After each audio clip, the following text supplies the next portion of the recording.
नमस्कार दोस्तों, बिहार जमीन सर्वे को लेकर नई नोटिस जारी हो चुकी है। बहुत ही अच्छी खबर आने वाली है।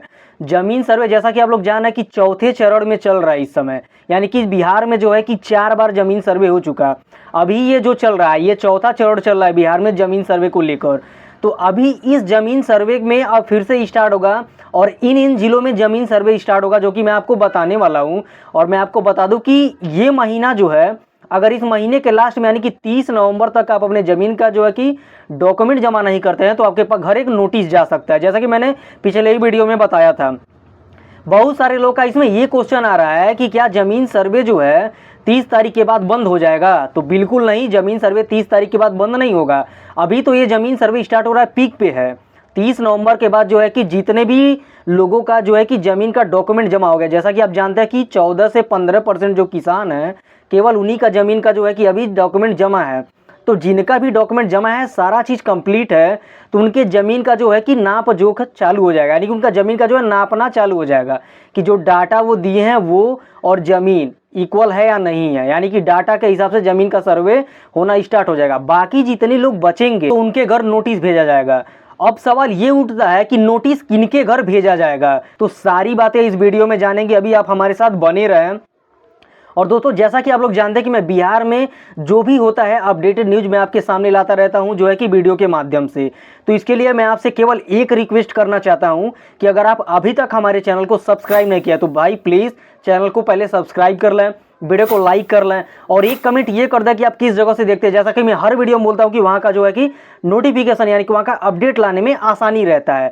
और ये अगर चैनल बड़ा हुआ तो आपको लाइव प्रूफ देखने को मिलेगा। मैं डायरेक्ट बिहार में एक एक जिले में जाके वीडियो बनाऊंगा सारी चीज़ों को लेकर। तो चलिए सारी जानकारियों पे नज़र डालते हैं।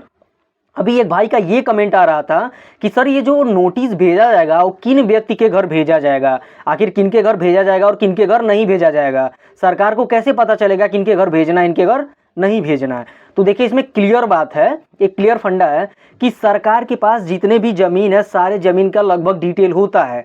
तो डिटेल होता है और उसमें ये चेक कराएंगे लोग कि कितने लोग जो है कि ज़मीन का कागज़ जमा किए हैं। जैसा कि जानते हैं कि 14 और 15% जो किसान हैं वो फुल कंप्लीट कागज़ जमा किए हैं, उनको और कागज़ जमा करना जरूरत नहीं है। तो उन लोगों का तो कोई बात नहीं है। कुछ लोग ऐसे भी हैं कि कागज़ तो जमा किए हैं पर आधा अधूरा कागज़ जमा किए हुए हैं। तो ऐसे लोगों के घर भी नोटिस नहीं भेजा जा सकता है। नोटिस उनके घर भेजा जा सकता है कि जो व्यक्ति हैं जो कि बिल्कुल कागज़ जमा ही नहीं किए हैं और सरकार के पास उनके ज़मीन का थोड़ा बहुत भी डिटेल है। जैसे उनके पूर्वजों का नाम पे एक ज़मीन इतना दिखा रहा है सरकार के खाते में, और वो है कि अभी तक कोई भी कागज़ जमा नहीं किए हैं, ज़मीन सर्वे में जो है कि बिल्कुल ध्यान नहीं दिए हैं।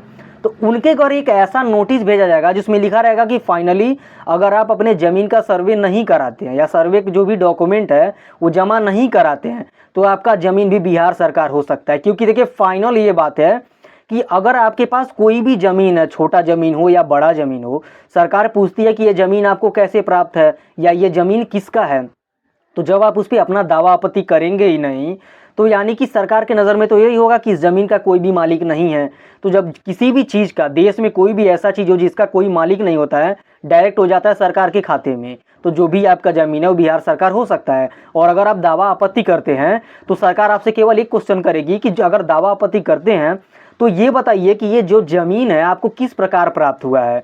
तो केवल आपको बता देना है कि ये ज़मीन किस प्रकार प्राप्त हुआ। अगर आपको लीगली ज़मीन प्राप्त हुआ है, सरकार के माध्यम से मिला है, तो उसका कोई भी कागज़ नहीं है तो भी जो भी कागज़ मिला होगा वो डॉक्यूमेंट के साथ आप जमा करेंगे तो आगे का प्रोसेस सरकार देखेगी। और अगर आप ज़मीन खरीदे हुए हैं तो जिससे भी ज़मीन खरीदे हुए हैं, केवाला हो गया, पर्चा हो गया, उस ज़मीन का खतियान हो गया, हर एक चीज़ जो है कि या तो माफ़ीनामा कोई भी एक चीज़ होगा जिसके तौर पे आप ये दावा कर सकते हैं कि ये ज़मीन आपका है, तो जो है कि सरकार आपसे डॉक्यूमेंट मांगेगी। अगर ज़मीन आपका है तो आप जो है कि डॉक्यूमेंट जमा करिए और बिल्कुल इसको हल्के में ना होना। 30 नवंबर जो मैं आपको बता रहा हूँ, 30 नवंबर के पहले अगर आपके पास डॉक्यूमेंट हो, बहुत प्रॉब्लम नहीं होने वाला हो, तो अगर आपके पास डॉक्यूमेंट हो, ज़्यादा परेशानी से नहीं मिल रहा हो, आसानी से आपके पास डॉक्यूमेंट है, तो आप जो है कि अपने सर्वे कार्यालय में, अंचल कार्यालय में जाकर जमा करा दें। डॉक्यूमेंट होने के बाद भी अगर कोई वेट कर रहा है कि मैं अभी नहीं जमा करूंगा तो आपको बहुत बड़ी प्रॉब्लम हो सकती है। अगर आपके पास डॉक्यूमेंट है तो 30 नवंबर के पहले ही आप जाकर सर्वे में भाग लें और जो भी आपका ज़मीन का जो कागज़ है उसको जमा करें। जैसा कि दोस्तों आप लोग जानते हैं कि जितना सारा त्यौहार है ये ख़त्म हो चुका है, अब केवल यही एक काम है कि सर्वे पे फोकस करना। और सरकार का क्या ड्रीम प्रोजेक्ट था कि बिहार ज़मीन सर्वे जो है कि 2025 तक ख़त्म करना है, यानी कि जो है कि चुनाव से पहले इसको कंप्लीट करना है। तो कंप्लीट करेगी और इसमें जो है कि बिहार ज़मीन सर्वे में तेज़ी भी आएगी। अब और तेज़ी आएगी जो है कि ज़मीन सर्वे को लेकर, जब नापी स्टार्ट होगा तो और लोग परेशान होंगे और जल्द से जल्द जो है कि अपने कागज़ को जमा कराएंगे अंचल कार्यालय वगैरह में। तो इसको हल्के में न लें, जल्द से जल्द ही अपना जो भी है कि काम को कंप्लीट कराएं। और अभी एक और न्यूज़ आएगा दोस्तों, तो अभी अगला न्यूज़ जानने के लिए हमारे चैनल को तुरंत सब्सक्राइब करें, वीडियो को लाइक करें, क्योंकि अभी कुछ देर बाद ही एक और न्यूज़ आने वाला है, बहुत ही अच्छी खबर आने वाली है। तो चलिए अगले वीडियो में मिलते हैं, तब तक के लिए जय हिंद।